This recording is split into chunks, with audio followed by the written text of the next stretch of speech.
ತುಂಬ ಈಸಿಯಾಗಿ ಹಾಗೆ ಬಹಳ ಬೇಗನೆ ಗೆಜರ್ಡ್ ಲಿವರ್ ಗ್ರೇವಿ ಇಲ್ಲ ಅಂತಂದರೆ ನಮ್ಮ ಕಡೆ ಇದನ್ನು ಕಲ್ಗುತ್ತಿ ಅಂತಲೂ ಕರೀತಾರೆ, ಹಾಗೆ ಕೆಲವು ಕಡೆ ಗುಂಡಿಗೆಕಾಯಿ ಅಂತಲೂ ಕರೀತಾರೆ. ಸೊ ನೀವು ನಿಮ್ಮ ಕಡೆ ಏನಂತ ಕರಿತೀರಾ ಅನ್ನೋದನ್ನು ಕಮೆಂಟ್ ಮಾಡಿ ತಿಳಿಸಿ. ಬಹಳ ಈಸಿಯಾಗಿ ಈ ಗ್ರೇವಿನ ಹೇಗೆ ಮಾಡ್ಕೊಳ್ಳೋದು ಅಂತ ನೋಡೋಣ. ಡ್ರೈ ಬೇಕಾದ್ರೂ ಮಾಡ್ಬೋದು, ಬಟ್ ಚಪಾತಿಗೆ, ರೈಸ್ಗೆ, ಅಕ್ಕಿ ರೊಟ್ಟಿಗೆ ಎಲ್ಲದಕ್ಕೂ ಕೂಡ ಸೈಡ್ ಡಿಶ್ ಆಗಿ ಉಪಯೋಗಿಸೋಕ್ಕೆ ತುಂಬ ಚೆನ್ನಾಗಿರುತ್ತೆ.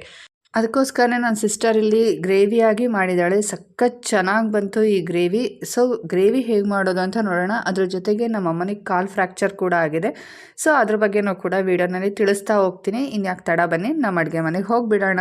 ಸ್ಟವ್ ಮೇಲೆ ಒಂದು ಬಾಣಲಿ ಇಟ್ಕೊಂಡು ಆ ಬಾಣಲಿಗೆ ಒಂದು 3ರಿಂದ 4 ಟೇಬಲ್ ಸ್ಪೂನಷ್ಟು ಅಡುಗೆ ಎಣ್ಣೆ ಹಾಕ್ಕೊಳ್ಳೋಣ. ಆ ಎಣ್ಣೆ ಬಿಸಿ ಆದಮೇಲೆ ಕರಿಬೇವಿನ ಸೊಪ್ಪು ಹಾಕೋಣ. ಕರಿಬೇವಿನ ಸೊಪ್ಪು ಹಾಕ್ತಾ ಇದ್ದಂಗೆ ಗೊತ್ತೇ ಇದೆ, ಪಿಟಿ ಅನ್ನೋಕ್ಕೆ ಸ್ಟಾರ್ಟ್ ಆಗೇ ಬಿಡುತ್ತೆ. ಅದಾದಮೇಲೆ 4ರಿಂದ 5 ಸಣ್ಣದಾಗಿ ಹೆಚ್ಚಿರೋ ಅಂಥ ಹಸಿರು ಮೆಣಸಿನಕಾಯಿ, ಅದ್ರ ಜೊತೆಗೆ ದೊಡ್ಡ ಗಾತ್ರದ ಚಿಕ್ಕದಾಗಿ ಹೆಚ್ಚಿರೋ ಅಂಥ 3 ಈರುಳ್ಳಿ, ಇದೆಲ್ಲವೂ ಕೂಡ ಗೋಲ್ಡ್ ಬ್ರೌನ್ ಕಲರ್ ಬರೋವರೆಗೂ ಕೂಡ ಫ್ರೈ ಮಾಡ್ಕೊಳ್ಳೋಣ. ಅದ್ರ ಜೊತೆಗೆ ಒಂದು 1/4 ಸ್ಪೂನಷ್ಟು ಉಪ್ಪು ಹಾಕ್ಕೊಳ್ಳಿ. ನೋಡ್ಕೊಂಡು ಹಾಕ್ಕೊಳ್ಳಿ, ಯಾಕೆ ಅಂತಂದರೆ ಗೆಜರ್ಡ್ನ ವಿಜಲ್ ಹೊಡಿಸುವಾಗಲೂ ಕೂಡ ಉಪ್ಪು ಹಾಕ್ಕೊಂಡಿರ್ತೀವಿ, ಉಪ್ಪು ಜಾಸ್ತಿ ಆಗುವಂಥ ಸಾಧ್ಯತೆ ಇರುತ್ತೆ. ಅದಕ್ಕೋಸ್ಕರ ಇವಾಗ ಜಸ್ಟ್ 1/4 ಸ್ಪೂನಷ್ಟು ಉಪ್ಪನ್ನ ಹಾಕ್ಕೊಳ್ಳಿ. ಆವಾಗ ಈರುಳ್ಳಿ ಬೇಗ ಬೇಯುತ್ತೆ. ಹಾಗೆ ಒಂದು ಹಂಚಿಟ್ಕೊಂಡು ಆ ಹಂಚಿಗೆ 10ರಿಂದ 15 ಕೆಂಪು ಮೆಣಸಿನಕಾಯಿನ ಫ್ರೈ ಮಾಡ್ಕೊಳ್ಳಿ. ಅದನ್ನು ಒಂದು ತಟ್ಟೆಗೆ ಎತ್ತಿಟ್ಕೊಂಡು ನೆಕ್ಸ್ಟ್ ಅದೇ ಹಂಚಿಗೆ ಫುಲ್ 1 ಗೆಡ್ಡೆ ಬೆಳ್ಳುಳ್ಳಿ, ಇಲ್ಲೇನಿಲ್ಲ ಅಂತಂದ್ರೂ ಒಂದು 25-30 ಬೆಳ್ಳುಳ್ಳಿ ಇದೆ, ಅದಕ್ಕಿಂತ ಸ್ವಲ್ಪ ಪ್ರಮಾಣದಷ್ಟು ಹಸಿ ಶುಂಠಿ, ಇದೆರಡು ಕೂಡ ಚೆನ್ನಾಗಿ ಫ್ರೈ ಆದಮೇಲೆ, ಅಂದರೆ ಇದೆರಡು ಸ್ವಲ್ಪ ಕಲರ್ ಚೇಂಜ್ ಆದಮೇಲೆ ಅದನ್ನು ಕೂಡ ಒಂದು ಪ್ಲೇಟಿಗೆ ಎತ್ತಿಟ್ಕೊಳ್ಳೋಣ. ಸೊ ಅದಾದಮೇಲೆ ಅದೇ ಹಂಚಿಗೆ ಸ್ವಲ್ಪ ಕಾಳುಮೆಣಸು, ಒಂದು 10ರಿಂದ 15ರಷ್ಟು ಕಾಳುಮೆಣಸು, ಒಂದು 3ರಿಂದ 4 ಲವಂಗ, ಒಂದೇ ಒಂದು ಮರಾಠಿ ಮೊಗ್ಗು, 2 ಚಕ್ಕೆ, ಹಾಗೆ ಸ್ವಲ್ಪ ಜೀರಿಗೆ, ಇದಿಷ್ಟು ಹಾಕ್ಕೊಂಡು ಅದ್ರ ಜೊತೆಗೆ ಸ್ವಲ್ಪ ಕಡಲೆ, ಇದಿಷ್ಟು ಫ್ರೈ ಆಗಿ ಇನ್ನೇನು ಆಫ್ ಮಾಡೋ ಅಂಥ ಟೈಮಿಗೆ ಸ್ವಲ್ಪ ಗಸಗಸೆ ಹಾಕ್ಕೊಳ್ಳೋಣ. ಫಸ್ಟೇ ಗಸಗಸೆ ಹಾಕ್ಕೊಂಡ್ರೆ ಗಸಗಸೆ ಎಲ್ಲ ಸೀದೋಗ್ಬಿಡುತ್ತೆ. ಅದಕ್ಕೋಸ್ಕರ ಆಫ್ ಮಾಡೋ ಅಂಥ ಟೈಮಿಗೆ ಸ್ವಲ್ಪ ಗಸಗಸೆ ಹಾಕ್ಕೊಂಡು ಸ್ವಲ್ಪ ಬೆಚ್ಚಗೆ ಮಾಡಿಕೊಂಡು, ಅಂದರೆ ಆಲ್ರೆಡಿ ಇದೆಲ್ಲವೂ ಕೂಡ ಚೆನ್ನಾಗಿ ಫ್ರೈ ಆಗಿದೆ, ಗಸಗಸೆ ಮಾತ್ರ ಸ್ವಲ್ಪ ಬೆಚ್ಚಗೆ ಮಾಡಿಕೊಂಡು ಅದನ್ನು ಕೂಡ ಈಗ ಆಲ್ರೆಡಿ ತೆಗೆದಿಟ್ಟಿರೋ ಅಂಥ ಪ್ಲೇಟಿಗೆ ಹಾಕ್ಕೊಳ್ಳೋಣ. ಅದೆಲ್ಲವೂ ಕೂಡ ತಣ್ಣಗಾದ್ಮೇಲೆ ಒಂದು ಮಿಕ್ಸಿ ಜಾರ್ಗೆ ಹಾಕ್ಕೊಂಡು ಪೇಸ್ಟ್ ಮಾಡ್ಕೊಳ್ಳೋಣ. ಸ್ವಲ್ಪ ನೀರು ಹಾಕ್ಕೊಂಡು ಪೇಸ್ಟ್ ಮಾಡ್ಕೊಳ್ಳಿ, ಜಾಸ್ತಿ ನೀರು ಹಾಕ್ಕೊಳ್ಬೇಡಿ. ಹಾಗೆಯೇ ಈಗ ಆಲ್ರೆಡಿ ಒಗ್ಗರಣೆ ಅರ್ಧಂಬರ್ಧ ಆಗಿದೆ ಅಲ್ವಾ, ಸೊ ಅದನ್ನು ಮತ್ತೆ ಕಂಟಿನ್ಯೂ ಮಾಡೋಣ. ಒಗ್ಗರಣೆ ಇವಾಗ ಬಿಸಿ ಆಗ್ತಾ ಇದೆ. ಆ ಒಗ್ಗರಣೆಗೆ 8ರಿಂದ 9 ವಿಷಲ್ ಹೊಡ್ಸ್ಕೊಂಡು ಇಟ್ಕೊಂಡಿರೋ ಅಂಥ ಗೆಜರ್ಡು, ಅಂದರೆ ಕಲ್ಗುತ್ತಿ ಇಲ್ಲ ಗುಡ್ದಕಾಯಿ ಅಂತಲೂ ಕೂಡ ಕರಿತೀವಿ. ವಿಷಲ್ ಹೊಡ್ಸ್ಕೊಳ್ಳುವಾಗ ಸ್ವಲ್ಪ ಉಪ್ಪು, ಸ್ವಲ್ಪ ಖಾರದ ಪುಡಿ ಹಾಕಿರ್ತೀವಿ. ಈ ರೀತಿ ಹಾಕೋದ್ರಿಂದ ಗೆಜರ್ಡು ತಿನ್ನಬೇಕಾದ್ರೆ ಸಪ್ಪೆ ಬರಲ್ಲ, ಅದಕ್ಕೋಸ್ಕರ.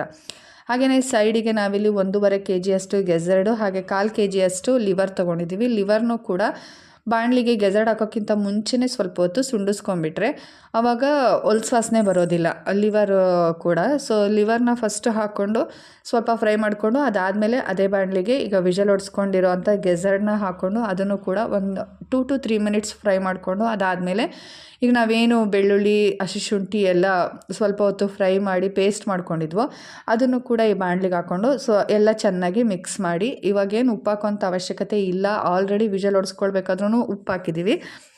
ಸೊ ಅದಕ್ಕೋಸ್ಕರ ಸ್ವಲ್ಪ ಕುದೀತಾ ಇರಲಿ. ಹಾಗೆಯೇ ಈ ಕಡೆ ಅದು ಲೋ ಫ್ಲೇಮಲ್ಲಿ ಕುದೀತಾ ಇರಲಿ. ಹಾಗೆ ಈ ಕಡೆ ಮತ್ತು ಮಿಕ್ಸಿ ಜಾರ್ಗೆ 2 ಟೊಮೊಟೊ ಚಿಕ್ಕದಾಗಿ ಹೆಚ್ಚಿರೋ ಅಂಥದ್ದು, ಸ್ವಲ್ಪ ಗರಂ ಮಸಾಲ, ನಿಮಗೆ ಬೇಕು ಅಂದರೆ ಸ್ವಲ್ಪ ಖಾರದ ಪುಡಿ, ಹಾಗೆ ಸ್ವಲ್ಪ ಧನಿಯಾ ಪುಡಿ, ಇದಿಷ್ಟನ್ನು ಹಾಕ್ಕೊಂಡು ಪೇಸ್ಟ್ ಮಾಡಿಕೊಂಡು ಅದನ್ನು ಕೂಡ ಈ ಗೆಜರ್ಡ್ ಒಳಗೆ ಹಾಕ್ಕೊಳ್ಳೋಣ. ಲೋ ಫ್ಲೇಮ್ನಲ್ಲಿ ಇಟ್ಕೊಂಡು ಕುದಿಸ್ತಾ ಇದ್ದೀವಲ್ವ, ಸೊ ಇದನ್ನು ಹಾಕಾದ್ಮೇಲೆ ಹೈ ಫ್ಲೇಮ್ ಮಾಡ್ಕೊಳ್ಳಿ, ಚೆನ್ನಾಗಿ ಕುದೀಲಿ. ಚೆನ್ನಾಗಿ ಕುದಿದು ಚೆನ್ನಾಗಿ ಮಿಕ್ಸ್ ಆಗಲಿ. ಅದಾದಮೇಲೆ ಕಸ್ತೂರಿ ಮೇಥಿನ ಸ್ವಲ್ಪ ಕೈನಲ್ಲಿ ಸ್ಮ್ಯಾಶ್ ಮಾಡಾಕಿ. ಈ ರೀತಿ ಕಸ್ತೂರಿ ಮೇಥಿನ ಕೈನಲ್ಲಿ ಸ್ಮ್ಯಾಶ್ ಮಾಡಿ ಹಾಕೋದ್ರಿಂದ ಅದ್ರ ಫ್ಲೇವರ್ ಬಹಳ ಬೇಗನೆ ನಾವು ಮಾಡೋವಂಥ ತಿಂಡಿನಲ್ಲಿ ಬಿಟ್ಕೊಬಿಡುತ್ತೆ. ಹಾಗೆಯೇ ತುಂಬ ಚೆನ್ನಾಗಿ ಬರುತ್ತೆ ಆ ತಿಂಡಿ ಕೂಡ. ಸ್ವಲ್ಪ ಹೊತ್ತು ಲಿಡ್ನ ಕ್ಲೋಸ್ ಮಾಡಿ ಕುದಿಸೋಣ. ಸ್ವಲ್ಪ ಹೊತ್ತು ಕುದ್ದಾದಮೇಲೆ ಮತ್ತೆ ಲಿಡ್ನ ಓಪನ್ ಮಾಡಿ ಅದರೊಳಗಡೆ ಚಿಕ್ಕದಾಗಿ ಹೆಚ್ಚಿರೋ ಅಂಥ ಕೊತ್ತಂಬರಿ ಸೊಪ್ಪನ್ನು ಕೂಡ ಆ್ಯಡ್ ಮಾಡ್ಕೊಳ್ಳೋಣ. ಈ ಕಸ್ತೂರಿ ಮೇಥಿ, ಕೊತ್ತಂಬರಿ ಸೊಪ್ಪು ಎಲ್ಲ ಹೇಗೆ ಅಂತಂದರೆ ಅದನ್ನು ಹಾಕಲೇಬೇಕು ಅಂತಿಲ್ಲ, ಬಟ್ ಹಾಕಿದ್ರೆ ಬಹಳ ರುಚಿಯಾಗಿ ಬರುತ್ತೆ ನಾವು ಮಾಡೋ ಅಂಥ ಅಡುಗೆ. ಈಗ ನೋಡ್ತಾ ಇರ್ಬೋದು, ಲಿಕ್ವಿಡ್ ಏನು ನಾವು ನೀರು ಹಾಕಿದ್ವೋ ತೆಳು ಇತ್ತು ಗೆಜರ್ಡ್ ಗ್ರೇವಿ, ಕುದ್ದು ಇವಾಗ ಎಷ್ಟು ಥಿಕ್ನೆಸ್ ಬಂದಿದೆ ಅಂತ. ಮಕ್ಕಳಾಗಿರ್ಬೋದು, ದೊಡ್ಡವರಾಗಿರ್ಬೋದು ಅಥವಾ ಮಿಡಲ್ ಏಜರ್ ಆಗಿರ್ಬೋದು, ಎಲ್ಲರೂ ಕೂಡ ಎಷ್ಟು ಆಸೆ ಮಾಡ್ಕೊಂಡು ಈ ಗೆಝರ್ಡ್ ಗೊಜ್ಜನ್ನು ತಿಂತಾರೆ ಅಂತಂದರೆ ಹೇಗೆ ಖಾಲಿ ಆಯಿತು ಅಂತ ನಿಮಗೆ ಗೊತ್ತೇ ಆಗೋಲ್ಲ, ಅಷ್ಟು ಈಸಿಯಾಗಿ ಖಾಲಿಯಾಗಿ ಹೋಗ್ಬಿಡತ್ತೆ. ಸೊ ನಾನು ಈ ಗೆಝರ್ಡ್ ಗೊಜ್ಜಿಗೆ ಸೈಡ್ ಡಿಶ್ ಆಗಿ ಚಪಾತಿ ಮಾಡಿದ್ದೆ. ನೀವು ಕೂಡ ನಿಮಗೆ ಬೇಕು ಅಂತಂದರೆ ಚಪಾತಿ ಮಾಡ್ಕೋಬೋದು, ಅಕ್ಕಿ ರೊಟ್ಟಿ ಇಲ್ಲ ರೈಸು, ಇಲ್ಲ ಅಂತಂದರೆ ಪರೋಟ ಕವರ್ ತೊಗೊಂಡು ಬಂದು ಮನೆಯಲ್ಲಿ ಬೇಯಿಸ್ಕೊಡ್ತೀನಿ ಅಂದರೂ ಸಖತ್ ರುಚಿಯಾಗಿರತ್ತೆ. ಹಾಗೆ ಆಫ್ ಮಾಡೋಕ್ಕೂ 2 ಮಿನಿಟ್ಸ್ ಇದೆ ಅಂತ ಅನ್ನೋವಾಗ ಒಂದು ಅರ್ಧ ಹೋಳು ನಿಂಬೆಹಣ್ಣನ್ನು ಈ ಗೆಝರ್ಡ್ ಗೊಜ್ಜೊಳಗಡೆ ಇಂಟ್ಕೊಬಿಡಿ. ಚಿಕನ್ ಆಗಿರೋದ್ರಿಂದ ಹಾಗೆ ಸ್ಪೈಸಸ್ ಜಾಸ್ತಿ ಯೂಸ್ ಮಾಡ್ತಾ ಇರೋದ್ರಿಂದ ಹೀಟ್ ಆಗುತ್ತೆ. ಸ್ವಲ್ಪ ನಿಂಬೆಹಣ್ಣು ಹಾಕೋದ್ರಿಂದ ಆ ಹೀಟಿನ ಪ್ರಮಾಣ ಕಡಿಮೆ ಆಗುತ್ತೆ. ಅದಕ್ಕೋಸ್ಕರ ಒಂದು ಅರ್ಧದಷ್ಟು ನಿಂಬೆಹಣ್ಣು ಇಂಟ್ಕೊಂಡ್ರೆ ಸಾಕು. ಆಲ್ರೆಡಿ ಟೊಮೊಟೊನೂ ಕೂಡ ಹಾಕಿರ್ತೀವಿ. ಸೊ ನೀವು ಕೂಡ ನಿಮ್ಮ ಮನೆಯಲ್ಲಿ ಟ್ರೈ ಮಾಡಿ ಹೇಗೆ ಬಂದಿದೆ ಅಂತ ನನಗೆ ಕಮೆಂಟ್ ಮಾಡಿ ತಿಳಿಸೋದನ್ನು ಮರಿಬೇಡಿ. ನಮ್ಮ ಮನೇಲಂತೂ ಸಖತ್ ಟೇಸ್ಟಿಯಾಗಿ ಬಂದಿತ್ತು. ನನ್ನ ಅಡುಗೆ ನಿಮಗೆ ಇಷ್ಟ ಆಗುತ್ತೆ ಅಂತ ಅಂದ್ಕೊಳ್ತೀನಿ. ನಾನು ಮಾಡ್ತಾ ಇರೋ ರೀತಿ ತಪ್ಪಿಲ್ಲ ಅಂತ ಅಂದ್ಕೊಳ್ತೀನಿ. ಹಾಗೆ ನಾನು ನಿಮಗೆ ತಿಳಿಸ್ಕೊಡ್ತಿರೋ ಅಂಥ ರೀತಿಯೂ ತಪ್ಪಿಲ್ಲ ಅಂತ ಅಂದ್ಕೊಳ್ತೀನಿ. ಯಾವುದಾದ್ರೂ ತಪ್ಪು ಒಪ್ಪುಗಳಿದ್ರೆ ಕಮೆಂಟ್ ಮಾಡಿ ತಿಳಿಸೋದನ್ನು ಮರಿಬೇಡಿ. ಹಾಗೆಯೇ ವಿಡಿಯೋ ಇಷ್ಟ ಆದರೆ ವಿತ್ ಸ್ಮೈಲ್ ಒಂದು ಲೈಕ್ ಮಾಡಿ. ನೀವು ಮಾಡುವಂಥ ಲೈಕಿಂದ ನನಗೆ ತುಂಬಾ ಖುಷಿಯಾಗುತ್ತೆ. ಫ್ಯಾಮಿಲಿ ಫ್ರೆಂಡ್ಸ್ ಎಲ್ರಿಗೂ ಕೂಡ ಈ ಒಂದು ವಿಡಿಯೋನ ಆದಷ್ಟು ಶೇರ್ ಮಾಡಿ. ಹಾಗೆ ಹೊಸದಾಗಿ ಯಾರು ಚಾನಲ್ನ ವಿಸಿಟ್ ಮಾಡಿದರೆ ಸಬ್ಸ್ಕ್ರೈಬ್ ಮಾಡಿಕೊಂಡು ಸಪೋರ್ಟ್ ಮಾಡಿ. ಹಾಗೆ ಈಗಾಗಲೇ ನಮ್ಮ ಅಮ್ಮನ ಕಾಲು ಫ್ರ್ಯಾಕ್ಚರ್ ಬಗ್ಗೆ ಹೇಳಿದ್ದೆ ಅಲ್ವಾ. ಸೊ ಅದೇನಾಯಿತು ಅಂತಂದರೆ ಕೆಲವೊಂದ್ಸಲ ಗ್ರಾಚಾರ ಅನ್ನೋದು ಹೇಗೆ ಬರುತ್ತೆ ಅಂತ ಹೇಳೋಕ್ಕೆ ಆಗೋದಿಲ್ಲ. ಅದೇ ಥರ ನಮ್ಮ ಅಪ್ಪನಿಗೆ ಕಾಲಲ್ಲಿ ಆಣಿ ಥರ ಆಗಿತ್ತು. ಅಂದರೆ ಜಾಸ್ತಿ ಪಾದನ ಕೆಳಗೆ ಊರಿ ಅದನ್ನು ತೋರಿಸ್ಕೊಂಡು ಬರೋ ಅಂಥ ಟೈಮ್ನಲ್ಲಿ ಅಮ್ಮ ಬಂದಿದ್ದಾರೆ. ಏನಿಲ್ಲ, ಒಂದು ಚಿಕ್ಕದಾಗಿ ಎಡವಿದ್ದಾರೆ ಅಷ್ಟೇ. ಅಷ್ಟಕ್ಕೇ ಮೂಳೆ ಜರುಗಿದೆ.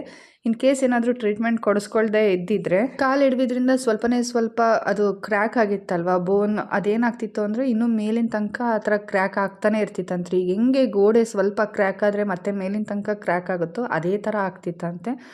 ಸದ್ಯ ತೋರಿಸಿ ಒಳ್ಳೇದಾಯಿತು. ಯಾರಿಗಾದ್ರೂ ಸ್ವಲ್ಪ ಆ ಥರ ಪೆಟ್ಟಾಗಿದ್ದರೆ ದಯವಿಟ್ಟು ನೆಗ್ಲೆಕ್ಟ್ ಮಾಡಬೇಡಿ. ಆದಷ್ಟು ಬೇಗ ಹೋಗಿ ಹಾಸ್ಪಿಟಲ್ಗೆ ತೋರಿಸ್ಕೊಳ್ಳಿ. ಏನಾಗಿರುತ್ತೆ ಅಂತ ನಮಗಂತೂ ಗೊತ್ತಿರಲ್ಲ, ಬಟ್ ದೇವ್ರ ರೂಪದಲ್ಲಿರೋಂಥ ಡಾಕ್ಟರ್ಸ್ಗಳಿಗೆ ಅದು ಗೊತ್ತಾಗಿ ನಮಗೆ ಕರೆಕ್ಟ್ ಟ್ರೀಟ್ಮೆಂಟ್ ಕೊಡ್ತಾರೆ.